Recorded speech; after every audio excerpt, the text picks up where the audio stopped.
Hey, Tanner here to tell you about some new ways I'll be sharing and engaging. I'll start with the new stuff because news is always more exciting, right? First, I started a Facebook group. It's the Ancestral Man Modern World Health and Fitness Tribe. I intentionally gave it a long name to filter out any riffraff, but you're invited. This is where I'll regularly be sharing my perspective, experience, and stories, all with the intention of providing practical strategies and support for integrating ancestral living into your modern life. So hopefully the name makes sense now. The Facebook group gives me an opportunity to interact, to have a dialogue, share with more depth, and answer questions more thoughtfully than other platforms. I also hope creating this group fosters a sense of community that becomes a beacon of hope and a positive force in your life, one that supports growth and personal development the way the brick and mortar gym in Santa Monica did for so many years. So, to boil it down, the intention is same, but different.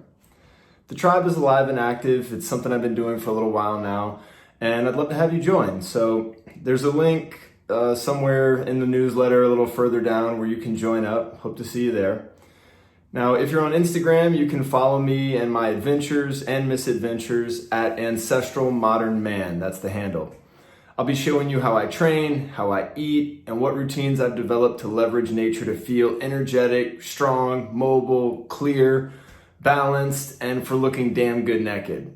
Because there is nothing wrong with wanting to look the part of a fit and capable human. The good news is that piece is an inevitable side effect of moving more, smart training, ancestral nutrition, and high-yield habits that leverage hormone optimization. If you have the right structure, the approach is actually fairly simple.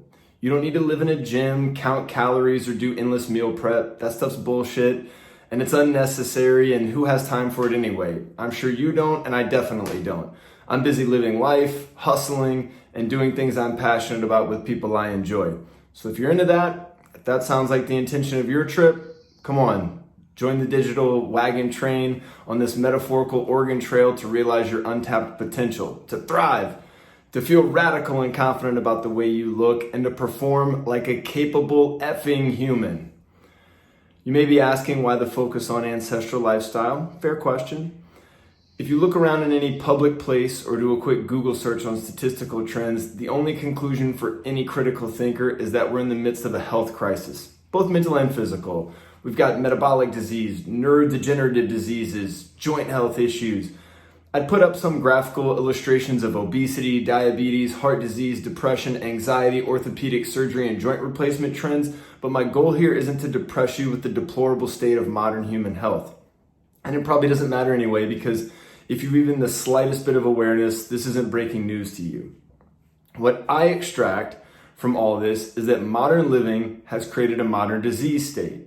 But what specifically is it about modern living that doesn't agree with our human biology and energetics? That's the question. Modern diet is an easy one. Perhaps we should reconsider entrusting our nutrition decisions to big food and forgetting how our ancestors ate and thrived for millions of years without chronic disease or pharmaceutical interventions. Modern movement, or the lack thereof, is another one, along with exercise trends developed by marketing agencies hired by private equity firms to create the next fitness industry unicorn. I think we should also consider our disconnection with nature. Have you gotten sun in your eyes today? Do you have a tan right now? When was the last time you had your bare feet on the earth or swam in the ocean? And then what about modern relationships? How we engage and connect with one another? Even prior to COVID, people were feeling more isolated, disengaged, and disconnected from any sense of tribe.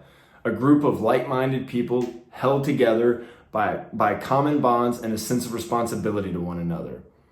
That sense of community is one of the things people told me they most loved about our brick and mortar gym, because they didn't feel that in any other aspect of their life, which is sad. Think about the reality and consequences of finding our food, friends, romantic partners, and entertainment in our free time all through devices. I think we've been misled, and I think we've lost our way. Some more than others, but we all feel the effects in some way. Maybe you're not obese, anxious, depressed, in pain, or suffering from some chronic disease. Good for you. Maybe you just wake up in the morning feeling tired, stiff, sore, and unmotivated, wondering what truck ran you over the previous night. Or you feel foggy at work, finding it hard to focus for long periods of time, or struggle to communicate as clearly and accurately as you'd like. Is there a cognitive deficit affecting your career and how you provide for your family? That's serious.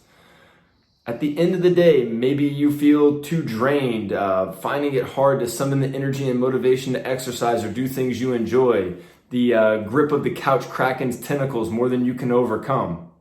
Or maybe you have regular digestive issues like acid reflux or gas and bloating that makes you feel uncomfortable in social situations or just moving through your day trying to get stuff done. Do you feel stiff and achy? Have you lost the ease and athleticism with which you used to move? And is that scary because you're still relatively young and want to be able to enjoy being active, doing things you love with people you love? As a father, I think about all the experiences I want to share with my daughters that'll never become a reality if I can't move because I'm unfit, immobile, or incapable. And that's an existential threat for me.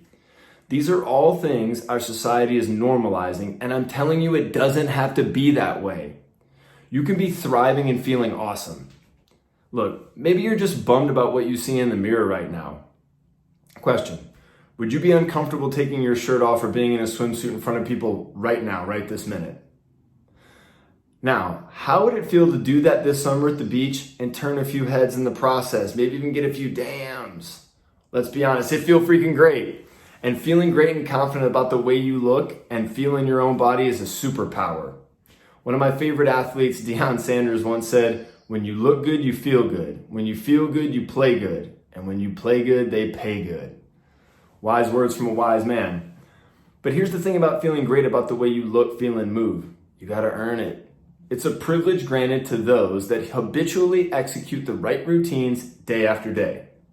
My intention is to teach the habits and routines you need to leverage and offer support that helps you stack days on top of days so you can have the experience you're envisioning for yourself. So, if the Matrix is going to use us, why don't we use the Matrix to come together to reinvent our modern lives, leaning on ancestral wisdom and leveraging nature to develop high-yield routines rather than looking to the future for some new technology that's yet to be created?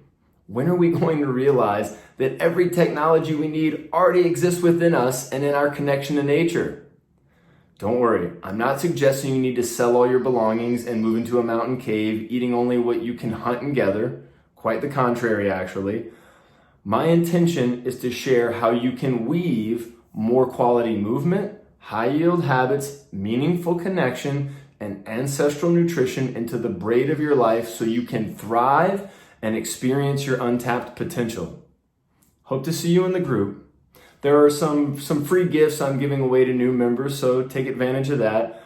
And also stay tuned to this newsletter too, and share it with your friends and enemies as well, because it's going to be the way I consistently share long-form content, and because I have some other things in development I'll be announcing soon that you'll find helpful if this message resonates with you. All exciting stuff that's meant to be practical, because practice, not theory, is what's going to create the shift. That's right, we're talking about practice.